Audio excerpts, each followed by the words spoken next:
Perda da dignidade humana no caso do menino 23. Através da expressão vita activa, Hannah Arendt aponta 3 atividades humanas fundamentais: labor, trabalho e ação. De acordo com ela, cada uma dessas atividades corresponde a uma condição básica do homem. O labor é a atividade que corresponde ao processo biológico ao metabolismo. É dele que o homem tira o necessário para a manutenção de sua vida. Portanto, o labor garante não somente a nossa sobrevivência, mas também a nossa manutenção como espécie. O trabalho é a atividade de transformação da natureza. Ele está relacionado à capacidade de produzir e se dá através do artificialismo das coisas, ao que se pode chamar de materialismo existente nos homens. A ação é uma atividade completamente distinta das demais. Ela é a necessidade do homem de viver entre seus semelhantes em sociedade. Na ação é onde o homem pode experimentar a possibilidade de igualdade plena. É nesse espaço que o homem tem liberdade para expressar sua voz. Por essa necessidade da expressão, dignidade e igualdade plena, sem distinção de cor ou raça, faremos uma analogia com o documentário Menino 23. Certo dia estava eu e o empregado tratando dos porcos. Em um belo momento de uma briga de porcos, e como a parede já vinha sendo destruída há alguns dias pelos porcos, né? Aí eles acabaram de arrebentar a parede e fugiram do chiqueiro, que era uma casa velha que se transformou em um chiqueiro. Aí numa dessa, a hora que o empregado saiu correndo para cercar a porcada, ele gritava para mim e eu fiquei pasmo, olhando para o tijolo, né?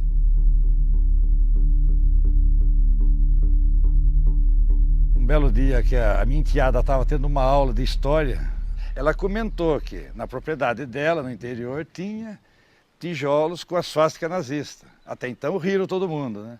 Aí na outra semana ela levou um tijolo. Na mesma semana o professor Sidney veio para começar todo esse inventário para chegar onde chegou. O totalitarismo é um sistema político onde o governo manda em todas as situações.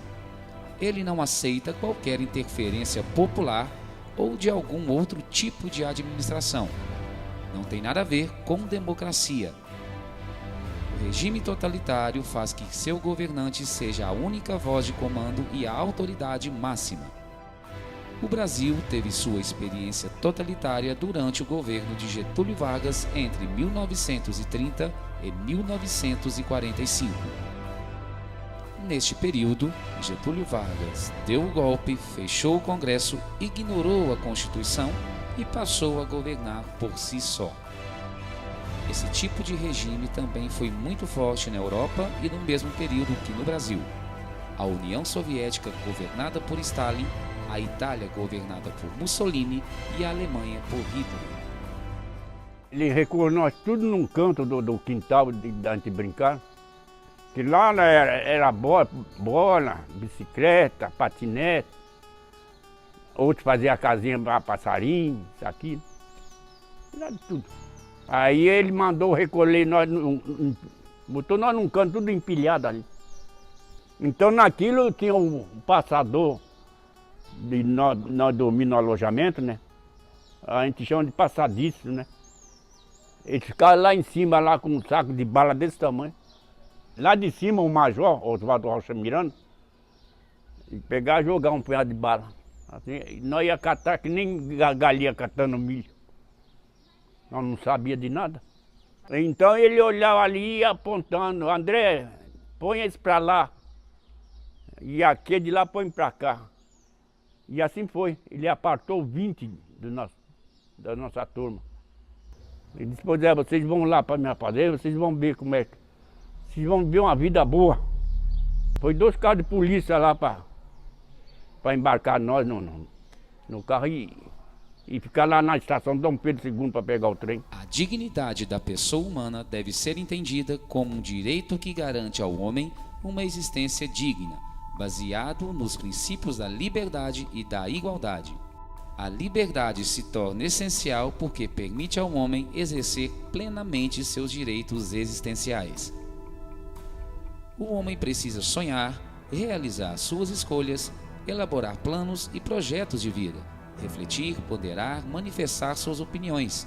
E isso só é possível se ele for livre.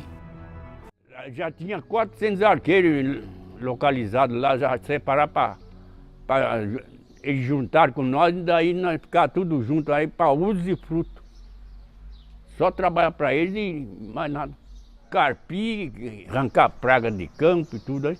A mão da gente chegava a sangrar, que não ia para a escola, não podia nem escrever. Usou a gente ali, porque a gente era. Porque não tinha pai nem mãe, não tinha com quem socorresse, né? Então é isso aí. Virou escravidão. Quando foram liberados para sair da fazenda, a maioria dos meninos, que agora já tinham em média 20 anos, ficaram sem rumo, vagando sobre as linhas férreas da região, com a esperança de voltar de onde saíram. Eles já não tinham uma consciência de como era o mundo fora de seu ambiente. Muitos acabaram nas ruas, viciados em álcool e sem perspectiva alguma. Com a liberdade roubada e cessada na infância, quando eles a receberam de volta, não sabiam o que fazer com ela. Já não tinham mais a consciência do que era um ser humano livre e tampouco tomarem suas próprias decisões.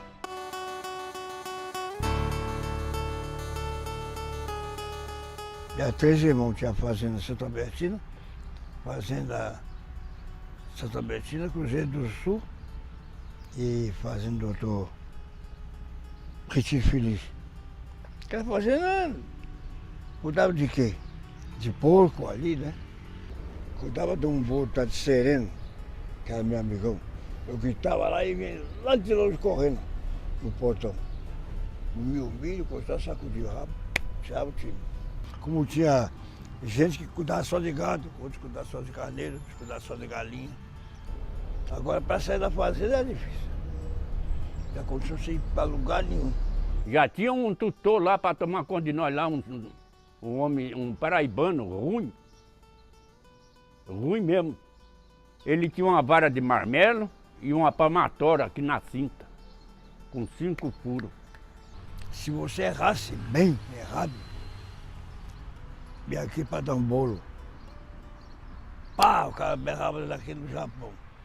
Então, e tomar uma quantidade de bolo conforme o que fizesse atrapalhada. E aquilo era de lascar, doía para uma vez, foi daí quando ele foi bater, eu puxei, deu no joelho dele, quase que mataram a pau.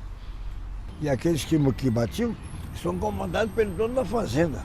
Quando vinha da fazenda aqui na cabine, vinha tudo em forma lá e ele, o chefão com os cachorros juntos e o chicotão aqui no ombro. Ah, se nós fugisse com esse e os cachorros farejassem nós, ele pegava a gente mesmo.